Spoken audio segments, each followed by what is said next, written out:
Good morning friends, Rinku's ব্লগে তোমাদের সবাইকে জানাই অনেক অনেক স্বাগত, অনেকটা ভালোবাসা। আশা করছি তোমরা যে যেখানেই আছো সুস্থ আছো, ভালো আছো। আমরাও ভালো আছি। তো চলো এখন থেকে আমি আমার ব্লগটা স্টার্ট করলাম। এখন বাজে ঘড়িতে সময় সকাল 10:48। হ্যাঁ, একদম কাটায় কাটায় 10:48 বাজে। আর এদিকে দেখতেই পাচ্ছ স্নান করা হয়ে গেছে, চুলটা আঁচড়ে রেখেছি, সিঁদুর পরিনি এখনো। তো রেডি হব, ঠিক আছে, রেডি হব। তো আজকে হচ্ছে কি বার? বারটা হচ্ছে শুক্রবার। তা দুদিন ধরেই প্ল্যান করেছি যে একটা জায়গায় যাব। তো কালকে রাত্রির থেকে মেঘ ডাকছিল, রাত্রির বেলা না মেঘ ডাকছিল, মেঘও করেছিল। তো ভাবলাম কি জানি বাবা আবার কি হয়, যদি বৃষ্টি হয় তাহলে তো হয়েই গেল। ঠিক আছে, তো ঘুম থেকে উঠে সকালবেলা দেখছি যে না, ওয়েদার একদম ঠিকঠাক, ঝকঝকে রোদ বেরিয়েছে। ঝকঝকে রোদ দেখে তো আমি একদম খুশিতে আত্মহারা।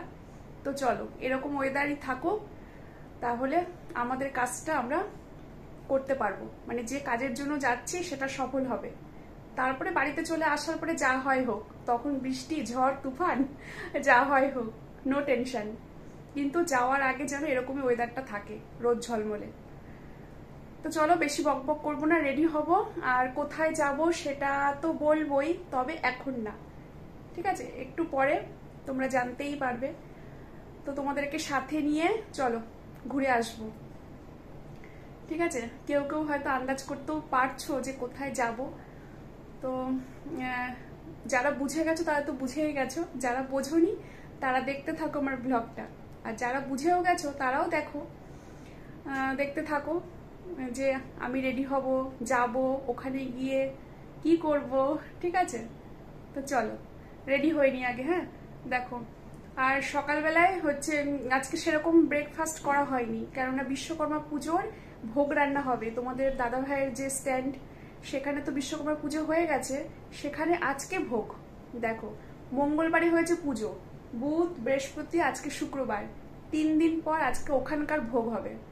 তো কালকে সমস্ত কিছু ওরা সবজি বাজার, তারপরে চাল ডাল, মানে যা যা ভোগের জন্য লাগবে সবকিছু কালকে কিনে রেখে এসছে। আজকে সকাল থেকে রান্নার ঠাকুর দিয়ে মানে রান্নার তোড়জোড় শুরু হয়ে গেছে। তোমাদের দাদা ভাই সকালবেলায় গেছিল, তখন দেখলো যে 1 কড়াই আলুর দম হয়ে গেছে, অনেক সকালে, তখন বাজে 7:30 কি 7:45। মেয়েকে পড়তে দিয়ে তারপরে ওখান থেকে গেল যে রান্নার কদ্দূর দেখে আসি। তো বাড়িতে এসে বলছে, জানো রিঙ্কু, দেখে আসলাম 1 কড়াই আলুর দম হয়ে গেছে। তখন সকাল 8:30 মতো বাজে, এসে আমাকে বলছে, আর এত সকালে 1 কড়াই আলুর দম হয়েও গেল? বলছে কি হ্যাঁ। তারপরে খিচুড়ি হবে প্রায় 3-4 কড়াই, খিচুড়ি আর আলুর দম, এই আজকে ভোগের রান্না। তো রান্নার থেকে রান্না করবও না, আর যেহেতু একটা জায়গায় যাচ্ছি, রান্না তো এমনিতেও নেই অমনিতেও নেই। আর বিকেলবেলায় হয়তো বাড়িতে ভোগ নিয়ে আসবে তোমাদের দাদা ভাই, ওখানে অনেক টাকা করে চাঁদা দেওয়া হয়, মানে যে কজন আছে অনেক টাকা করে চাঁদা ওঠে ওদের, সব মিলিয়ে প্রত্যেকের বাড়িতেই ভোগ প্রসাদ যায়, ঠিক আছে। তো চলো আজকে সকালের ব্রেকফাস্ট বলতে, গতকাল রাত্রেবেলায় বিকেলবেলায় 1 গামলা ঘুগনি করে রেখেছি, খাসির মাংসের চর্বি দিয়ে 1 গামলা ঘুগনি করেছিলাম। তো রাত্রেবেলায় রুটি করেছিলাম, রুটি দিয়ে ঘুগনি দিয়ে তো কালকে রাতে খাওয়া হয়েছে। আর সকালবেলায় এখনো অনেকটা ঘুগনি আছে, প্ল্যান করেই করেছিলাম যে যাবো তো, তাহলে সকালবেলা যাতে কিছু না করতে হয়। তো ভেবেছিলাম সকালবেলা উঠেও রুটি করব। তা তোমাদের দাদাভাই বললো না, রুটি ফুটি করার দরকার নেই, থাক, ঘুগনিটা একটু গরম করে দাও, আমি একটু ঘুগনি খেয়ে যাই। তা ওই যে 9:30টার সময় ঘুগনি খেয়ে স্নান করে ঘুগনি টুগনি খেয়ে গেল, মেয়েও পড়ে এসে ঘুগনি খেলো। আমি আর ঘুগনি খাইনি, আমি খেলাম ছাতু আর মুড়ি, কালকে রাতে খেয়েছি না, এখন যদি আবার খাই, আবার বিকেলবেলায় বা সন্ধ্যেবেলায় এসে আবার খিচুড়ি খাবো।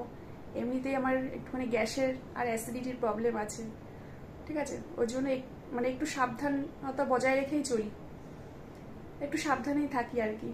তো চলো এই হচ্ছে সকালের আপডেট দিয়ে রাখলাম, তারপরে একটু রেডি হয়ে নিই, বেরোনোর আগে আবার তোমাদের সামনে আসছি। তো এই যে বন্ধুরা রেডি হয়ে নিয়েছি, আর মেয়ে ওদিকে রেডি হচ্ছে, দেখো এইভাবে সেরেছি, সবই অক্সাইডের পরেছি, কানের, গলার, হাতে চুড়ি, আংটি, নাকের, দেখতে পাচ্ছ নাকের সবকিছুই অক্সাইডের পড়েছে। আর মেয়ে ওদিকে রেডি হচ্ছে। আর কি বলতো, এই ট্রেনটা ধরতে পারবো না, 10 মিনিটের মধ্যে ঘরে তালা দিয়ে ওর এখনো হয়নি। সেই যেতে যেতে 12টা, হ্যাঁ 12:40 একটা ট্রেন, ওটাই ধরবো, ওটাতেই যেতে হবে। 11:58 একটা ট্রেন ছিল, কিন্তু ওটাতে পারবো না। আমার হয়ে গেছে, আমি পুরো রেডি, কিন্তু মনা রেডি হচ্ছে, ওরও হয়ে গেছে কিন্তু একটু বাকি। তা বললো মা থাক, এই পরের ট্রেনটাতেই যাব। এখন শুধু ঘরে লাইট অফ করব আর জানলা দরজা দেবো, তালা দেবো, ব্যাস তাহলেই হলো। তো কেমন হয়েছে আমার সাজটা বন্ধুরা, দেখে অবশ্যই কমেন্ট করে জানিও।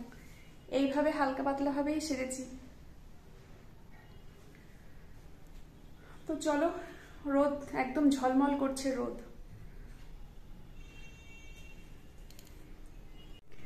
না তোমাদের বলেই দিই যে কোথায় যাচ্ছি, ঠিক আছে, বলেই দিই। যাচ্ছি হচ্ছে কল্যাণী ITI মোড়ে, ITI যে প্যান্ডেলটা সেখানেই যাচ্ছি। তো অন্য রবিবার হলে তোমাদের দাদাভাইকে সঙ্গে নিয়ে যেতে পারতাম, কিন্তু ও তো কাজ বন্ধ রেখে আমার সঙ্গে যাবে না। অন্য দিন হলে, মানে রবিবার দিনটা হলে ভালো হতো, ও যেতে পারতো, ওকে সঙ্গে নিতে পারতাম। তো থাক, কোনো ব্যাপার না। আর ITI তো কি বলে, আমার বাবার বাড়ির সামনেই, বেশি দূর না। ওখান থেকে আমার বাবার বাড়ি খুব বেশি দূর না, এই বাসে উঠলে 10 মিনিটের রাস্তা। তো চলো, যাচ্ছি হচ্ছে কল্যাণী ITI প্যান্ডেলের কাছে গিয়ে, মানে প্যান্ডেলের সামনে গিয়ে ব্লগ করব, আর কয়েকটা রিলস বানানোর ইচ্ছে আছে। তো সেই মতো প্ল্যান করে রেখেছিলাম 3-4 দিন ধরে, কিন্তু দিনটা ঠিক করতে পারছিলাম না মেয়ের পড়ার জন্য। প্রত্যেক দিনই তো ওর পড়া থাকে 2-3 জায়গায়। তো আজকেও পড়া ছিল, সকালবেলায় পড়ে আসলো, যার জন্য একটু লেট হচ্ছে আর কি বেরোতে। পড়াটাও তো দেখতে হবে, তাই না? ওকে সঙ্গে নিয়ে যে কোনো দিনে চলে গেলাম আর তো হলো না, ওর পড়াটাও গুরুত্বপূর্ণ। তাও মা বললো মা একটু লেট হোক, অসুবিধা নেই। আজকে আবার যে ম্যাডামের কাছে পড়ে সেখানে আবার পরীক্ষা ছিল, তো পড়তে থেকে আসলো তখন প্রায় 10টা মতো বাজে। এসে স্নান করলো, খেলো, রেডি হচ্ছে, একটু সময় তো লাগবেই, তাই না? তো চলো, কোনো ব্যাপার না, যদি আস্তে আস্তে বিকেলেও হয়ে যায়, ওই সন্ধ্যের আগে চলে আসবো, কোনো অসুবিধা নেই। আর চেনা জায়গা তো, কোনো ভয় নেই সেরকম। কল্যাণী কাস্টাপাড়া আমার সেরকম একটা মানে কোনো বাধু থাকে না, মানে সবসময় তো যাওয়া হয় কল্যাণী কাস্টাপাড়া। অন্য জায়গায় হলে না একাটা কেমন লাগতো। তা ওই জন্য তোমাদের দাদাভাইকেও আর জোর করলাম না। আর ও যে সাথে নেই তাতে কিন্তু আমার একটু ভয়ও করছে না, কেন আমার থেকে ছোট বড় আমার মতো অনেক ব্লগারদের ভিড় এই কল্যাণী ITI, এই রিলস বানানোর জন্য, ভ্লগ বানানোর জন্য। প্রত্যেকটা দিন ফোন খুললেই দেখি সব ব্লগারদের ভিড়। ওই জন্য আমারও একটু যাওয়ার ইচ্ছে হলো, যে যাই না একটুখানি। এর আগের বার ভেবেছিলাম যাবো করেই আর হয়নি। কিন্তু এইবার ভেবেছিলাম না, যাবো যখন একবার মনে ঠিক করেছি, যাবই। তো ফাইনালি যেতে পারছি। তো চলো বন্ধুরা, সঙ্গে থাকো, সাথে থাকো। পৌঁছে গিয়ে অবশ্যই তোমাদের সামনে আমি আসবো, মানে ক্যামেরার সামনে আসবো, ঠিক আছে? তো চলো, আর লেট করবো না, দরজা জানলাগুলো বন্ধ করি, লাইট অফ করি, দেখি মেয়ের কদ্দূর। আর 1 বোতল জল নেব। তো চলো, সাথে থাকো, দেখতে থাকো কেমন হচ্ছে আমার ভ্লগটা। রিলসগুলো অবশ্যই পোস্ট করব, রিলস করে শর্ট রিলস সবই করব। তো চলে এসেছি বন্ধুরা ফাইনালি ITI মোড়ে, আর একদম প্যান্ডেলের সামনে দাঁড়িয়ে আছি। প্রচণ্ড রোদ, প্রচণ্ড খাখা পড়া রোদ। দাঁড়াও, প্যান্ডেলটা দেখিয়ে দিচ্ছি তোমাদের। চলো ব্যাকে দেখিয়ে দিই। আর দেখো চোখ মুখের অবস্থা, ঘেমে জল। ট্রেন থেকে নেমে আর কিচ্ছু শেয়ার করতে পারিনি, কিচ্ছু না।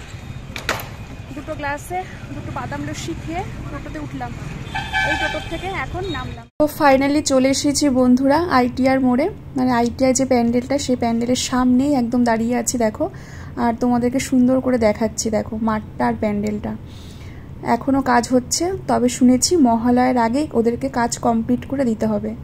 মহালয় পর্যন্তই কাজ হবে, মানে মহালয়ার আগের দিন কাজ শেষ করে দিতে হবে। তো দেখো হচ্ছে ব্যাংককের অরুণ মন্দির এসেছি কল্যাণী আইটিআর প্যান্ডেলের সামনে। দেখতেই পাচ্ছ আইটিআর প্যান্ডেল, এখনো প্যান্ডেলের কাজ শেষ হয়নি, লাগাতার কাজ চলছে, একভাবে কাজ হয়েই যাচ্ছে। আমরা এসেছি তখন বাজিয়ে 1:30 কি 2টো, তখন এসে আইটিআর প্যান্ডেলের সামনে এসে পৌঁছেছি। আর দেখো মিস্ত্রি দাদারা কাজ করেছে, মানে ওনাদের যা কাজ আর কি, এখন সারাদিন পরিশ্রম করে সারাদিন রাত এক করে এই যে প্যান্ডেলের কাজ করছে। দেখতেই পাচ্ছ তোমরা প্যান্ডেলটা, প্রচণ্ড রোদ, প্রচণ্ড, মানে দাঁড়াতে পারছি না। অনেকগুলো রিলস করে নিয়েছি, অনেকগুলো শর্ট ভিডিও করে নিয়েছি। রাস্তা দিয়ে প্রচণ্ড গাড়ি ঘোড়া যাচ্ছে, কথা বলে যাচ্ছি এক নিঃশ্বাসে, কথা থামালেই তো কিন্তু কপিরাইট চলে আসবে সেই ভয়তে। তো টোটোতে উঠে পড়েছি বন্ধুরা, এখন যাচ্ছি কল্যাণী স্টেশনের দিকে। ওখান থেকে কিছু খেয়ে তারপরে ট্রেন ধরবো।